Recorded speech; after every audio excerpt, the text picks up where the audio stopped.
GT Holidays, South India's #1 travel brand. You know you are special when you're with GT Holidays. தமிழ்நாட்டின் வளர்ச்சி பயணத்தில் ஒருவரையும் பின்தங்க விட மாட்டோம். வெல்வோம் ஒன்றாக. டான் பிக்சர்ஸ் ஆகாஷ் பாஸ்கரன் தயாரிப்பில் சுதா கங்குரா இயக்கத்தில் சிவகார்த்திகேயன், ரவி மோகன், அதர்வா, ஸ்ரீலீலா நடிக்கும் பராசக்தி ஜனவரி 10 முதல் திரையரங்குகளில். யார் அது? Prime minister.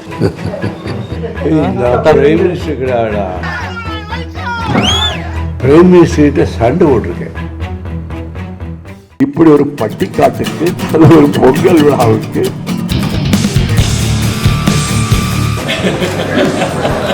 அவர் தான் கோபால்சாமி இந்த வீட்டை கட்டினவர்.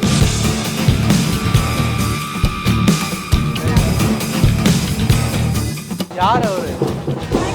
நம்ம ஊர்ல வந்து நீங்க பேசின அரசியல் பேச மாட்டேன். நீங்க இங்கதான் இந்த கட்சியெல்லாம் இருக்கணும்னு சொல்ல மாட்டேன். அவங்கவுங்க விருப்பம்னு சொல்லிடுறேன். அதிகமாக சாப்பிட மாட்டார், ஒன்லி ஸ்வீட். எப்போ அல்வா எடுத்துட்டு வாங்கப்பா, நான் சொல்லி ஏற்பாடு பண்ணியிருந்தேனே. அல்வா அவருக்கு டயபிட்டிஸ் இல்லப்பா, எனக்கும் நிறைய போடு. நீங்க ஒரு நாள் சாப்பிட்ட ஒன்று ஆயிடாது. அதை வாதத்துக்கே எடுத்துக்கிறது. அவரும் பேசுறது நானும் பேசுறது. ஆமாம், கரெக்ட். நம்ம அதெல்லாம் போட்டுறாதீங்க. நக்கீரன் நேயர்களுக்கு வணக்கம். நடைப்பயணத்திலும் நாடாளுமன்றத்திலும் இவர் நாயகன். திராவிட உணர்விலும் தமிழ் மொழியிலும் இவர் தலைமகன். A leader whom people can count on. அவரைத்தான் இன்று சந்திக்க வந்திருக்கிறோம். கோபாலபுரம், போயஸ் கார்டன், இந்த வரிசையில் தமிழக அரசியலில் முக்கியமான இடம் பெற்ற கலிங்கப்பட்டி வைகோ அவர்களின் இல்லத்தில்.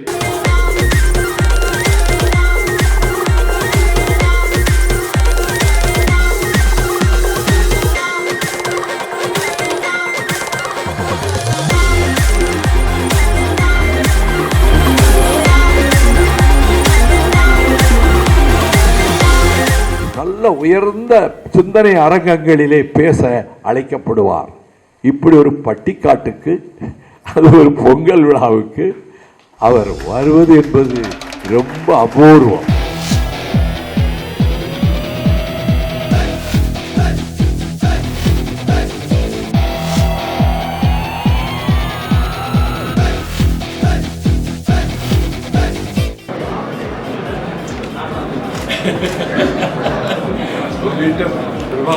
போட்டோ எடுப்போம்.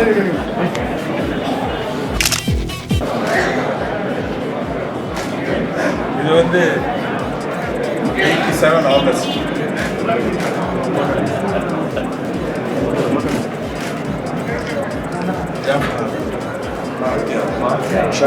சங்கர் யோகி பூந்தமல்லி மாநாட்டில் பேசப்படுகிற உடனே மின்னலும் இடியை அடிச்சு பலத்த மழை விட்டுச்சு. ஒரு வினாடி கூட தயக்கம், உன்னை விட வேகமா பேசுது. உடம்பெல்லாம் நனைஞ்சிருப்பாரு. எல்லாரும் முத்தரை கலையாம நாற்காலி கலைக்கு வச்சுட்டு நின்று கேட்டாங்க. அந்த போட்டோ நக்கீரன் போட்டோகிராஃபர் எடுத்து அந்த நக்கீரன் பெருசா போட்டாங்க. இந்த படத்தை கோபால் தான் போட்டாங்க. இது ஆக்சுவல் போட்டோ இது மொராஜி தேசாய் திருநெல்வேலிக்கு வந்தப்ப பிரசிடென்சி காலேஜில் ஆரேற்றாக இருந்தப்போ நான் இது டிஎம்கேல நான் தேர்தல் பணி செயலாளராக இருக்கும்போது எம்எல்ஏ கேண்டிடேட்டுகள் எம்பி கேண்டிடேட்டுகள் செலக்ட் பண்ணுறதுக்கு நான் தேர்தல் பணி செயலாளர் இப்படி என்னைய தான் கேள்வி கேட்க விட்டுவாரு. நான் ஒவ்வொருத்தரையும் என்னென்ன கேள்விகள் கேட்பேன். குறிப்பு எடுத்து மாவட்ட செயலாளர் பக்கத்தில் இருக்காது. ஒவ்வொரு மாவட்டமும் அந்த இடத்துல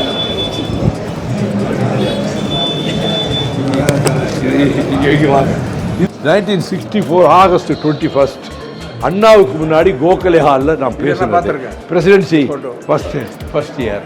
இது சஞ்சீவ் ரெட்டி ராஜே ஃபாதர் இல்லா. நாங்கள் என் ஒய்ஃப் வந்து அவரை பார்க்க போகிறப்ப பிரசிடென்ட் பேலஸில் அதை எடுத்தது. என்னை ராஜ்யசபாவுக்கு அனுப்புகிற உடனே முதல் தடவை அண்ணா சிலைக்கு நான் மாலை போட்டது. இது ஒரு நல்ல சந்தோஷமான நேரத்தில் அவரோட இருந்தது. அது எம்ஜிஆர் படம். இது நான் சேர்மனுக்கு போட்டியிட்ட போது எடுத்த படம், என் தம்பி படம். லா காலேஜ் அண்ணா சிலை திறப்புக்கு சீஃப் மினிஸ்டர் வந்தப்ப அந்த சேர்மன் காங்கிரஸுக்கு கிருஷ்ணராஜ் வானவராயர் வராமல் போயிட்டாரு. அந்த வரவேற்பு மடலை நான் வாசிச்சு கொடுத்தேன். வானவராய் நான் வாசிச்சு கொடுத்தேன். K stands for kind in heart, KARUN. இதைத்தான் 20 இயர்ஸ் அவருடைய வரவே பார்வையாளர் சந்திக்கிற இடத்துல ஒரே ஒரு வரவேற்பு படம் மட்டும்தான் 69 89 வரைக்கும் இது ஒன்று மட்டும்தான் அவர் ரூமில் இருந்தது, என்னுடைய வரவேற்பு படம். இது தினத்தந்தியில் வந்த படம், அதை பெருசாக போட்டு வச்சிருக்கிறோம். இது அப்பா படம். இங்க ஒரே ஒரு படம் தான் இருந்தது. கடவுள் படம் வீட்டில் கிடையாது, தலைவர்கள் படம் கிடையாது, திருவள்ளுவர் படம் ஒன்று மட்டும் அப்பா தலைக்கு மேலே மாட்டியிருக்கும். வேற எந்த படமும் கிடையாது. இந்த திருவள்ளுவர் படம் இருக்க இது ஒரு படம் தான் இருக்கும். பிறகுதான் நான் அரசியல் தலைவர்கள் படங்கள் எல்லாம் வச்சேன். ஐயா வாங்க, மை ஒய்ஃப் வீட்டுக்கு வந்து. ஆமாம், அது அப்பா வையாபுரி நாயக்கர்.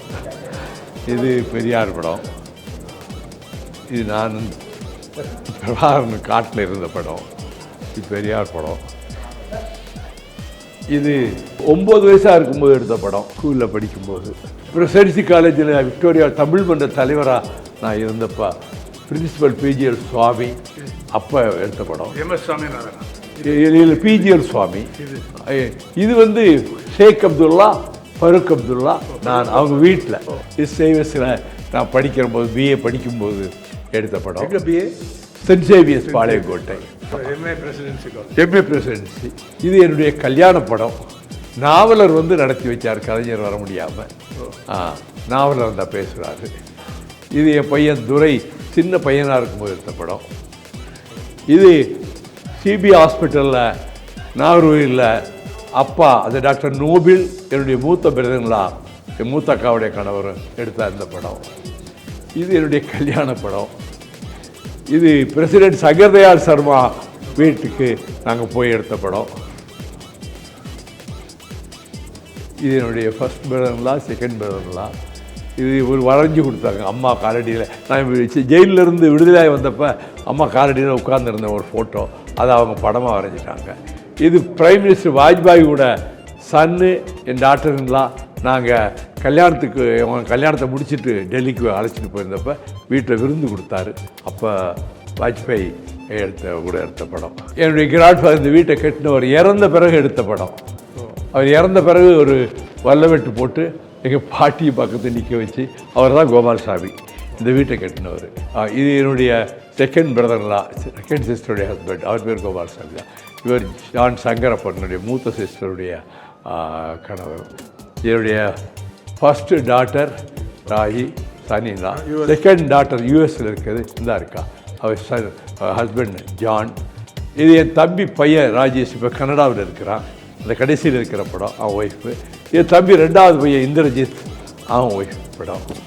இது எங்கள் தாத்தா, அவர் மடத்துப்பட்டி கோபால் நாயக்கன் ஜில்லா போர்டு பிரசிடெண்ட்டாக இருக்கும்போது இதில் அவர் இருக்கிறாரு. இந்த நல்ல கண்ணு தான் இருக்கார், சின்ன பையன், நல்ல கண்ணு. ஆமாம், அவர் 8 வயசு 9 வயசு. அந்த சிறுவையுண்ட பாலத்தை தாத்தா ஜில்லா போர்டு பிரசிடெண்ட்டாக இருக்கும்போது திறந்து வைக்கிறாங்க, பிரிட்டிஷ்கார ஆட்சி.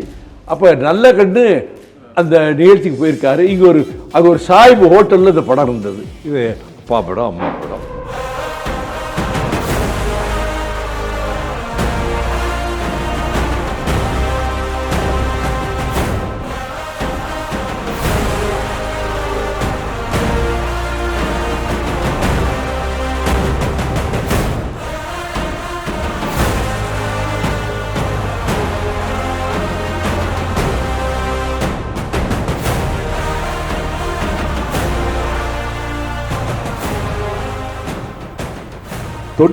நாலில் எப்படி திரண்டார்களோ அதை போல அந்த தேர்தலில் மகத்தான வெற்றியை கலைஞருடைய தலைமையிலான அணி பெற்றது.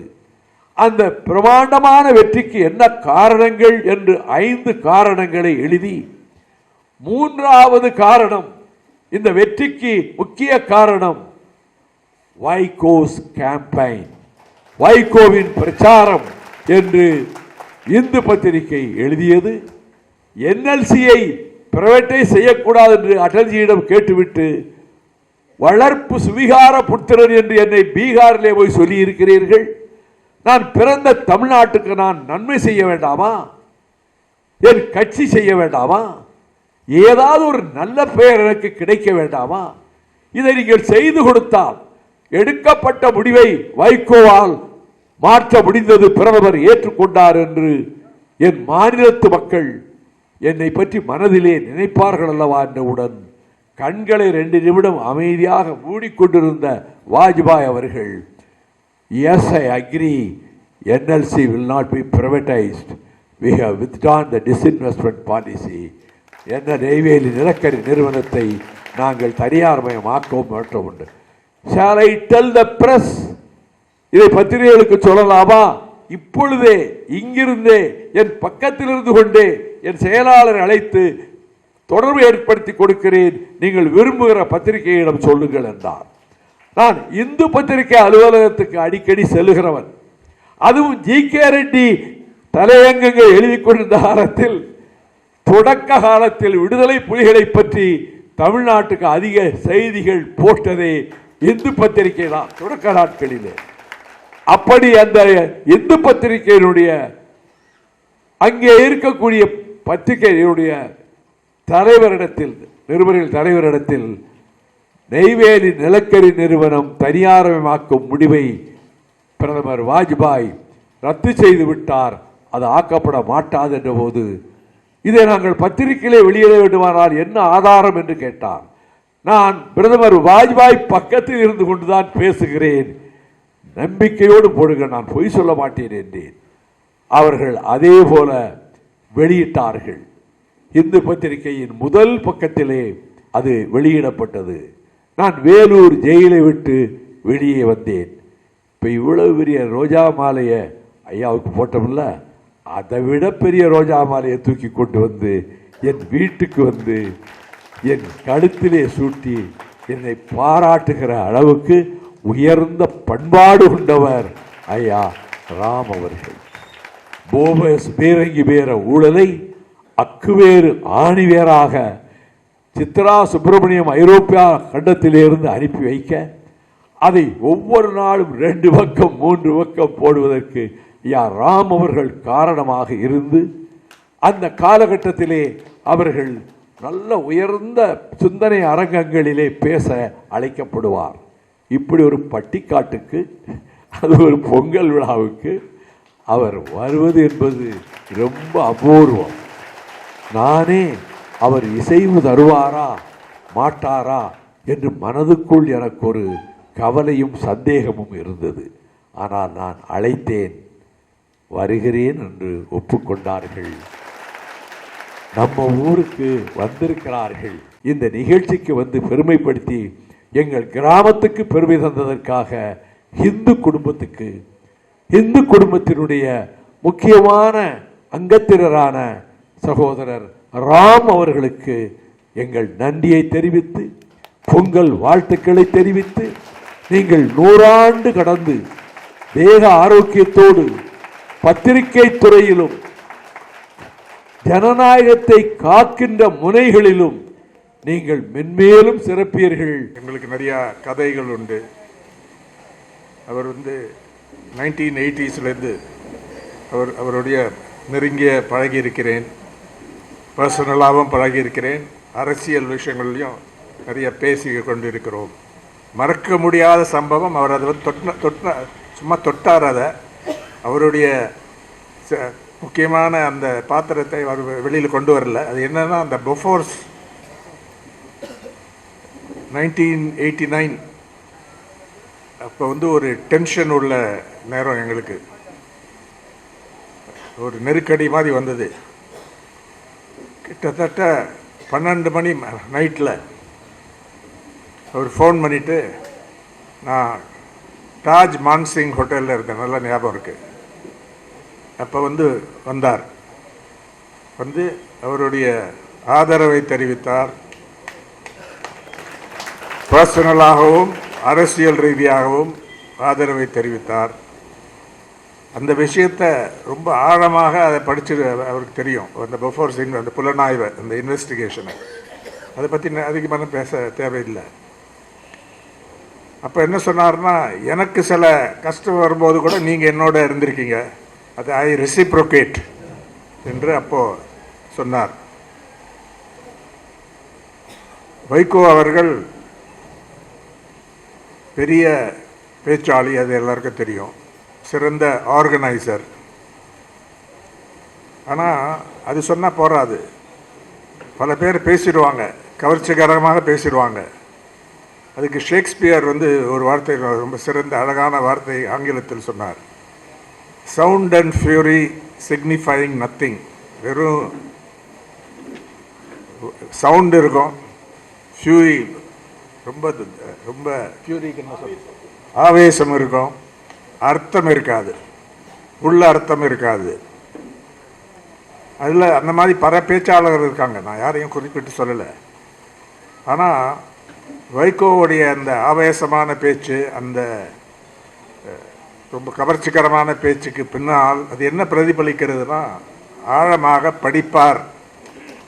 இது எனக்கு தெரியும், இங்கே கருத்துக்களுக்கு முக்கியத்துவம் கொடுப்பார். இப்போது அவர் சிறையில் இருக்கும்பொழுது பயங்கரவாத சட்டத்தில் வச்சு ஒரு முதலமைச்சர், அவங்க பேர் சொல்ல தேவையில்லை, அவங்க இது திடீரென்று செய்தாங்க, அதுக்கு அர்த்தம் இல்லை. அவ்வளோ நேரம் அவர் உள்ளே இருக்கும்போது பல தகவல் எங்களுக்கு வரும், அந்த லெட்டர் உள்பட. இவ்வளவு சேர்ஃபுல்லாக எப்படி இருக்கார் உள்ள?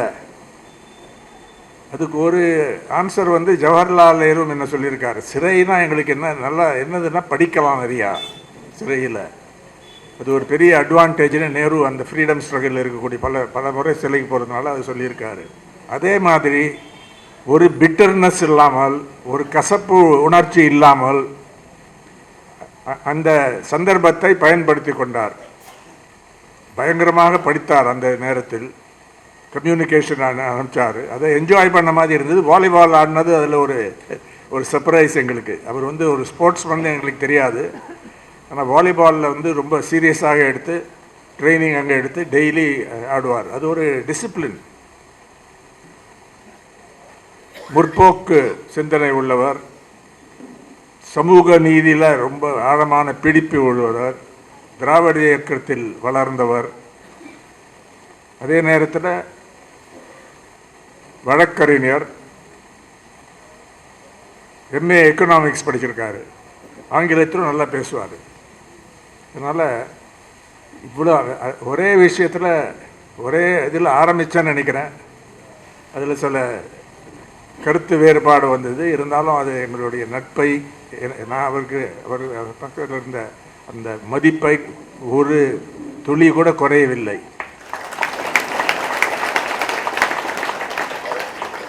அது என்ன எடுத்துக்காட்டுதுன்னா, நான் ஒரே ஆள் இந்த ஸ்டாண்ட் எடுத்தால் கூட, ஒரே ஆளுங்கிறது இங்கே உண்மை இல்லை, எடுத்தால் கூட நான் அதை விடமாட்டேன் என்று அந்த அந்த ஆழமான பிடிவாதம்னு கூட சொல்லலாம். அது அந்த ஸ்டாண்ட் எடுக்கிறத ஒரு பெரிய வர்ச்சு என்று கருதுகிறேன். பாரம்பரியத்தில் ஆழமாக ஊன்றி இருந்தாலும் நவீன விஷயங்களை நல்லா வரவேற்பார். ஒரு ஓப்பன் மைண்டடாக இருப்பார். சயின்ஸ் பிடிக்கும் அவருக்கு, குறிப்பாக சரித்திரம் பிடிக்கும். Che Guevara, Russian revolution, Chinese revolution, இந்தியாவில் இருக்கக்கூடிய பகத்சிங்குடைய தியாகம், இதெல்லாம் ரொம்ப அவருக்கு கவர்ச்சிகரமான சில சப்ஜெக்ட்ஸாக இருந்தது. சில நேரம் அவர் ரொம்ப உழைப்பில் ரொம்ப பிஸியாக இருப்பார். எப்போ பார்த்தாலும் எழுத்துலையோ பேசியோ நல்லா ப்ரிப்பேர் பண்ணுவார். சிறந்த பார்லிமெண்டேரியன், ப்ரிப்பேர் பண்ணி பேசுவார். இந்த இதில் கலிங்கப்பட்டிக்கு திடீர்னு போயிடுவார். நான் நினைப்பேன், அங்கே போய் என்ன செய்கிறாரு, இங்கே இவ்வளோ பிஸியாக இருக்காரு, அங்கே போய் என்ன போர் அடிக்காது? நான் இங்கே வந்ததே இல்லை, இதுதான் ஃபர்ஸ்ட் முறை இங்கே வரேன். இன்றைக்கு தான் அதற்கு விடை கிடைத்திருக்கிறது. ஏனென்றால் குறுகிய இங்கே ஷார்ட் ஸ்டே விசிட் இருந்தாலும் பல விஷயங்களை புரிந்து கொண்டேன். அந்த 1 கோடி அந்த ரெக்கக்னிஷன் ஒன்று, சமத்துவத்துக்கு ஒரு எடுத்துக்காட்டான ஊராட்சி,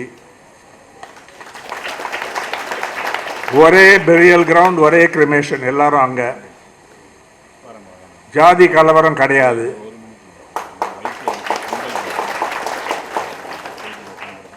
சில பேர் வந்து மதத்தை எக்ஸ்ப்ளாய்ட் செய்து ஹேட் அழுத்து விடுறாங்கல்ல, அந்த பழக்கம் இங்கே கிடையாது. உள்ளே வர முடியாது, அந்த ஆளுங்களை கால் எடுத்து வைக்க முடியாது இந்த ஊரில். எல்லாத்த விடையும் பொங்கல் என்றால் கலிங்கப்பட்டி.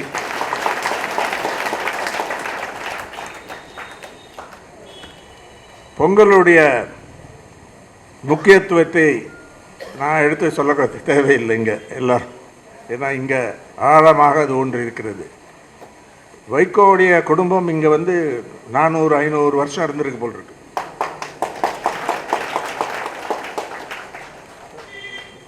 பொங்கல் என்பது தென்னிந்தியாவிலும் குறிப்பாக தமிழர் சமூகத்திலும் மிக்க முக்கியமான ஒரு திருவிழா. அது ஒரு யூனிக் இது என்று சொல்லலாம். தமிழ்நாட்டில் மட்டும், தமிழர்கள் மட்டும் இல்லை, வேறு சில மாநிலங்களிலும் வேறு ஊரில் கூட பொங்கலை போன்ற பெருவிழா நடக்கிறது. இந்த திருவிழா அடிப்படையில் அறுவடை விழாவாக இருந்தாலும் அதன் முக்கியத்துவம் விவசாயத்தை கடந்து பல ஃபேசட்ஸ் அதுக்கு உண்டு. இயற்கை, உழைப்பு, சமூக ஒற்றுமை, அறநெறி, மதசார்பின்மை, மனிதாபிமானம், முற்போக்கு கருத்துக்கள், வளர்ச்சி, மக்களுடைய வாழ்க்கையை தரத்தை ஏற்ற வேண்டும் என்ற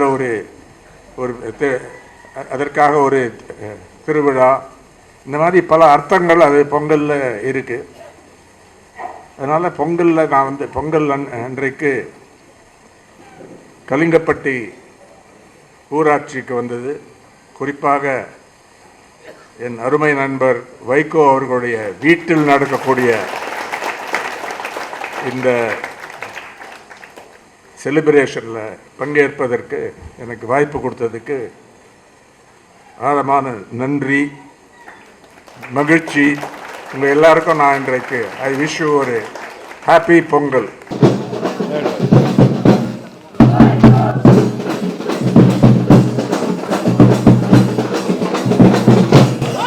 அதிகமாக சாப்பிட மாட்டார், ஒன்லி ஸ்வீட். எப்பா அல்வா எடுத்துட்டு வாங்கப்பா, நான் சொல்லி ஏற்பாடு பண்ணியிருந்தேனே. அல்வா அதை வாதத்துக்கே எடுத்துக்கிறது, அவரும் பேசுறது நானும் பேசுறது. ஆமாம், கரெக்ட். நம்ம அதெல்லாம் போட்டுறாதீங்க, பிள்ளை பிடிக்கிறவன் நினைச்சிட்டான் அவன். என் பிள்ளை முகத்தை கூட பார்க்க நாதி இல்லையே. எம்எல்ஏட்ட போய் சொன்னோம், மந்திரி எம்பிகிட்ட சொன்னோம், மந்திரிட்ட சொல்லி யாரும் கண்டுக்கலையேன்னு சொல்லி பேட்டி கொடுத்தாங்க. அதை பேட்டி பார்த்து மனம் கலங்கி நான் உடனடியா நக்கீரன் டிவிக்கு சப்ஸ்கிரைப் செய்யுங்கள். உங்கள் ஆதரவே எங்கள் பலம். ஆசிரியர்களுக்கு நண்பனாகவும் மாணவர்களுக்கு ஆசானாகவும் திகழும் தேர்வு வழிகாட்டி. ஒவ்வொரு பாடத்திற்கும் அனுபவமிக்க ஆசிரியர்களின் துல்லியமான தெளிவான விடைகள். CNC இருக்கு, தேர்வு பயம் எதற்கு? இது தீரன் பப்ளிஷிங் ஹவுஸ் விற்பனை வெளியீடு.